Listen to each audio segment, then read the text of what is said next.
Gracias, Miguel. Gracias a todos por su asistencia a esta convocatoria del Partido Socialista. A mí me gustaría comenzar por señalar que esta rueda de prensa se celebra porque desde hace algún tiempo se vienen produciendo declaraciones que afectan a la honorabilidad de mi gestión en el periodo que ejercí como consejero delegado de los CAT. Me gustaría centrar mi intervención en dos mensajes fundamentales. El primero, que en contra de lo que dice Astrid Pérez, la deuda real generada durante los 2 años y medio de mandato que me correspondieron asciende a 7,5 millones de euros y no a los 14 millones o 10 millones, según el día el que le toque, que ha manifestado Astrid Pérez. En segundo lugar, desmentir rotundamente las acusaciones de trato de favor a determinados proveedores y determinadas empresas, así como las acusaciones de haber quebrantado la Ley de Contratos del Estado o las instrucciones de contratación de la EPEL. En resumen, lo que Astrid Pérez ha venido denominando las irregularidades en la gestión de los CAT. Según la consejera de los centros, estos tienen una deuda a 31 de diciembre de 2009 de más de 14 millones de euros, según un detalle que todos ustedes conocen y deben tener en su poder porque formaba parte de una presentación que realizó a comienzos del mes pasado. En ella observarán ustedes una serie de cantidades, proveedores, deuda con la Seguridad Social, canon de los ayuntamientos, canon del Cabildo. Ahora volveremos sobre ese tema, pero me van a permitir que lo hagamos introduciendo una serie de aspectos que ella no tuvo en cuenta. En primer lugar, el tema del canon. Con respecto al canon del Cabildo, les recuerdo que el canon del Cabildo, la deuda actual, se compone de varias partidas, algunas de ellas correspondientes a la etapa de Pedro Sanginés. En concreto, 3.481.091 euros corresponden a la época de Pedro Sanginés y 5.016.666 corresponden a la época de mi gestión. Hay una serie de cuestiones que quisiera aclarar. Primero, que se produce una diferencia de 583.334 euros porque Astrid Pérez no se ha dado cuenta todavía de que, a pesar de que ella lo aprobó en el Pleno, el canon de este año es inferior al canon del año pasado porque tiene una parte que se calcula, se prevé en función del número de visitantes. Este año, por primera vez, y volveremos sobre ellos en los presupuestos, se ha previsto una reducción del número de visitantes en función de la crisis y, por tanto, el canon se fijó por menor cantidad. Ella, a la hora de hacer sus cuentas, tal vez por las prisas, se ha equivocado en esos casi 600.000 euros. Por tanto, destacar que la cantidad adeudada al Cabildo hay 3.481.000 euros que corresponden a la época anterior. Me parece importante destacar que si a Astrid Pérez le parece tan necesario dejar bien clara la deuda heredada, creo que su sentido del juego limpio, de la decencia política, le debiera obligar a dejar bien claro que parte de esa deuda correspondía al periodo de Pedro Sanginés.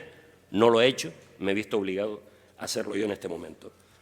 Pero al igual que no lo ha hecho con el canon del Cabildo, tampoco lo ha hecho con el resto de partidas. Miren, al finalizar el mandato de Pedro Sanginés, como les decía antes, había una deuda de 3.481.091 euros, solo con el Cabildo. Pero es que con los ayuntamientos en ese momento existía una deuda de 1.305.481 euros. Pero es que además, como es lógico, a los proveedores, a la Seguridad Social, también se les adeudaba dinero en ese momento de la deuda corriente, la deuda viva que mantienen los centros, algo que doña Astrid Pérez no incluye en su cuadro y no da esa explicación. Sí quiero aclararles que la cantidad de proveedores, acreedores y de Seguridad Social se las he dado aproximada por una estimación, puesto que no tengo en este momento los datos. Y ahora volveremos también sobre ello. Reconozco, por tanto, que esa deuda que Astrid fijaba atribuyéndosela a mi gestión de más de 10 millones de euros es de 7,5 millones de deuda generada durante esos 2 años que estuve al frente de los CAT. Sin ánimo de justificarme, sino en favor a la verdad, debo aclarar que esa cantidad corresponde a la caída brutal de ingresos durante los años 2008 y 2009 y a las inversiones en obras de mantenimiento y modernización necesarias en algunos casos para mantener abiertos determinados centros. La razón de ese desfase, por tanto, es el cálculo erróneo que ha realizado Astrid Pérez y, por otra parte, la no inclusión de esas partidas que les decía antes que provenían de la época anterior. 7,5 millones de euros de deuda, por más que sean bastante menos de los 10 o 14 que me atribuía Astrid Pérez, exigen una justificación y es la que voy a tratar de dar en este momento. Como les anticipaba, el incremento del endeudamiento se debe a dos factores fundamentales. Por una parte, la crisis turística que ha provocado una bajada brutal de los ingresos durante los años 2008 y 2009. Y por otra parte, como también les anticipaba, a las inversiones en obras de mantenimiento y modernización necesarias en algunos casos para poder mantener abiertos los centros. En el primer aspecto, que tal vez será el más pacífico y en el que todos podemos coincidir, porque las cifras no emiten interpretación, en los años 2008 y 2009 se ha producido una caída brutal, como les decía antes, de la facturación. Astrid Pérez, en su rueda de prensa, y tengo que agradecérselo, decía que parte de esa deuda estaba justificada en la caída de facturación y hablaba de 1.200.000 euros. Y es cierto, había bajado 1.200.000 euros, pero solo en el año 2008. No dio la cifra de bajada correspondiente al año 2009. Y olvidó destacar que con respecto al último ejercicio normal, en el que no teníamos crisis, esa bajada superaba los 3,5 millones de euros. Por tanto, a diferencia de lo manifestado por Astrid Pérez, los centros dejaron de ingresar casi 5 millones de euros en el periodo en el que fui responsable, debido, como ya señalábamos, a la crisis internacional que, como todos ustedes saben, ha afectado especialmente al turismo. Al analizar esa herencia recibida, vuelvo a insistir en que Astrid, tal vez por las prisas, se olvida de considerar 3,5 millones de euros. En cuanto al monto del siguiente apartado que les decía que tenía importancia o que era fundamental a la hora de ocasionar esa deuda durante estos 2 años y medio, nos estamos refiriendo a 2.900.000 euros en inversiones realizadas en los centros. Tienen en pantalla en este momento un pequeño cuadro que destaca en cada uno de los centros y en cada uno de los años el importe de las inversiones que se realizaron. Podemos hablar, por ejemplo, en Jameos del Agua, que todo el proceso de restauración de la cocina, creación del cuarto de frío, obras de puesta en marcha de determinados ascensores, del elevador de los camerinos y demás, supusieron en torno al 1 millón de euros. O podemos ver cómo en las Montañas del Fuego la adquisición de una guagua que no contraté yo, que contrató y muy bien contratadas el consejero anterior, supusieron una inversión por encima de los 400.000 euros. En fin, toda esta serie de obras que se realizaron en los distintos centros arrojan un monto, como les decía, de 2.900.000 euros. Me gustaría destacar que la mayor parte de estas obras o estaban ya incluidas en el plan de inversiones de la EPEL, como por ejemplo la reforma de la cocina de Jameos del Agua, o se acometieron para adaptar los centros a la normativa vigente en la actualidad.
Se puso en marcha el programa de control de stock y consumo. Tengo que recordarles que cuando llegué a los centros no se podía saber de ninguna manera, por ejemplo, el género que se estaba consumiendo en la comida del personal.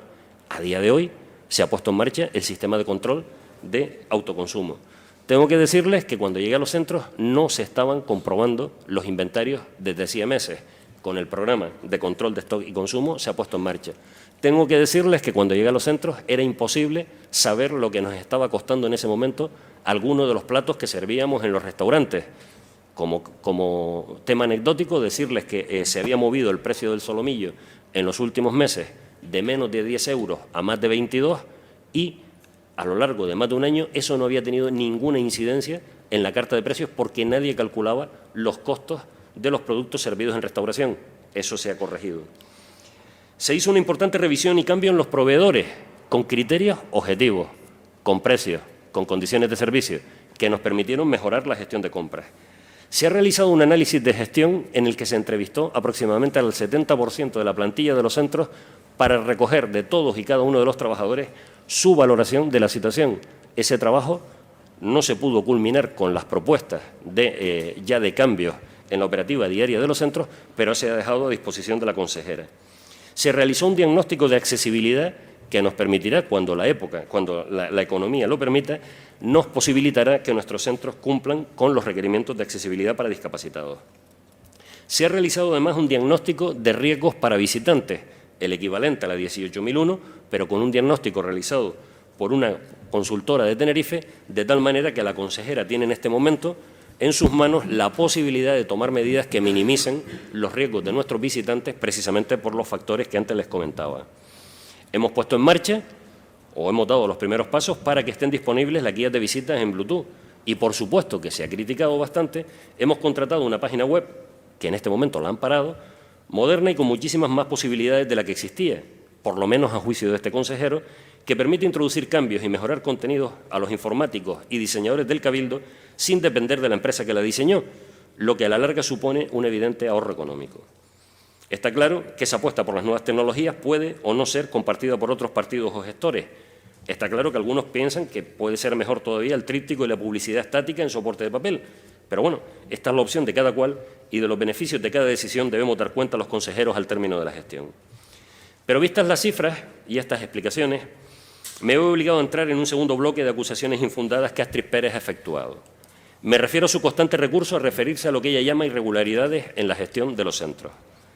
En ese aspecto me siento particularmente indefenso, ya que las acusaciones que formula Astrid Pérez quedan en el terreno de las insinuaciones, las verdades a medias o las puras mentiras. Es difícil dar explicaciones sobre acusaciones que no se concretan, pero voy a tratar de despejar algunas dudas. ¿Se le dio trato de favor al hermano de la anterior presidenta? No. No se ha dado trato de favor.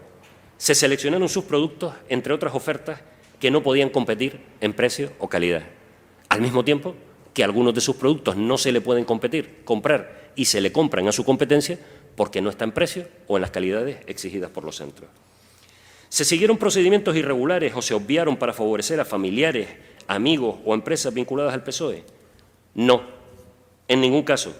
La contratación de suministros de todo tipo, de obras y de servicios, siempre se atuvieron a los procedimientos establecidos. No obstante, como resulta imposible justificar mi actuación cuando no se concretan los comportamientos irregulares que se me atribuyen, les recuerdo lo que antes les decía. He solicitado esta mañana por escrito a Astrid Pérez que se me certifiquen toda una serie de datos, entre los cuales incluido que se me certifique la relación de supuestos contratos irregulares o inexistentes o de los supuestos pagos irregulares, según Astrid Pérez. Espero que Astrid Pérez conteste cuanto antes, espero que rectifique su proceder.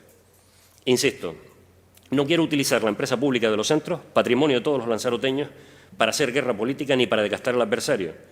La actual consejera ha recibido hasta la fecha todo mi apoyo y lo seguirá teniendo, siempre que actúe de manera leal y profesional al frente de los centros. He de recordarles que incluso para evitar confrontaciones de carácter político en el Consejo de Administración de la EPEL, que entiendo que es un órgano eminentemente administrativo, renuncié a ser el consejero titular del PSOE en dicho consejo para facilitar precisamente la actividad de doña Astrid Pérez. Si comparezco hoy ante ustedes es porque tras un tiempo prudencial no he tenido noticias de que Astrid Pérez estuviera dispuesta a aclarar y puntualizar el contenido de su rueda de prensa anterior. Al contrario, ha celebrado en el día de ayer un desayuno con periodistas en el que ha insistido en sus descalificaciones. Por responsabilidad y porque hemos de evitar una dañina e innecesaria alarma social, les he convocado para darles estas explicaciones y me someto gustoso a las preguntas que ustedes consideren.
ayer Astrid también hacía comentario a que Chacón solamente había empezado a trabajar desde el mismo momento que Manuela era presidenta y usted consejero.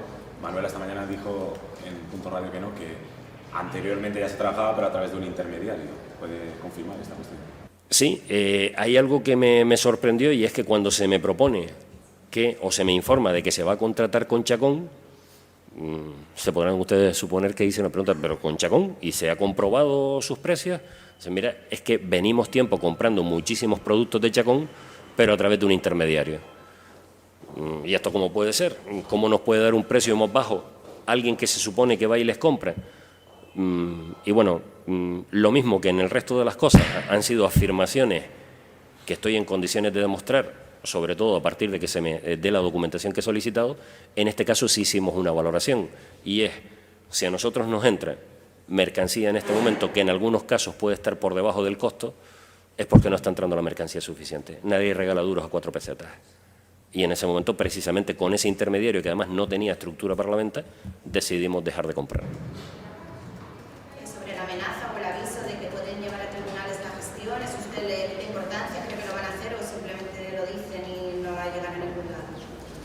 Voy a tratar de responderle pidiéndole, en lo que valga esa petición que le hago, que si tiene la amabilidad de difundir esas declaraciones, trate de hacerlo por completo, sin ningún tipo de corte ni inciso. Eso ya lo dejaré a mi decisión. Sí, no, por eso le decía que, evidentemente, como le voy a decir una frase larga y no quisiera que se malinterpretara, le hago esa petición, que usted es muy libre, efectivamente, de atenderla o no. Mire, y quiero decirlo con mucho cuidado porque no quiero que se me malinterprete. En caso de que se produzca esa denuncia, demanda, querella, lo agradeceré enormemente. Pero a pesar de que alguno diga, no, y encima es chulo y dice que agradece que se pone la demanda, no. Es precisamente para poderme defender. Porque en ese momento vamos a jugar en un terreno donde las normas están claras. ¿De qué se me acusa? De esto. Ponga delante los papeles y los testimonios. Y yo responderé en ese momento con papeles y testimonios. Y un tercero será el que mirará ese tema y a ver qué fortaleza tienen cada uno de los argumentos, cada uno de los papeles y de los testimonios. Y sobre todo porque en el momento que eso se produzca ya no se podrá seguir diciendo es que había un montón de empresas amigas de Carlos Espino cobrando. No, diga usted cuál, y diga usted por qué, y diga usted dónde está el trato de favor. Y si hay en un momento determinado una irregularidad, ¿cuál está usted diciendo que hay? ¿Que en este expediente de contratación falta tal papel? Vamos a acreditarlo. ¿Ese papel era responsabilidad de Carlos Espino que estuviera en el expediente, o se puede entender que en ese momento alguien de los que le corresponde armar el expediente lo pudo obviar? Y en ese momento cada uno asumiremos la responsabilidad que le toca. Por eso le digo, porque después de 2 años y medio, oyendo todos los días que si voy a Fiscalía, que si vengo de Fiscalía, que si irregularidades, en ese momento, desgraciadamente, fíjese usted hasta qué punto hemos llegado, me voy a sentir agradecido, nunca contento y satisfecho porque no se puede estar, pero agradecido de poder demostrar en ese momento donde corresponde cuál es mi posición. Sobre todo porque eso equivale a una exigencia, y es que aquel que está diciendo todo eso va a tener que demostrarlo en los tribunales. Es larga, me imagino que tendrá que cortarla. Le agradecería que por lo menos en la parte que le digo, que justifico por qué me alegro.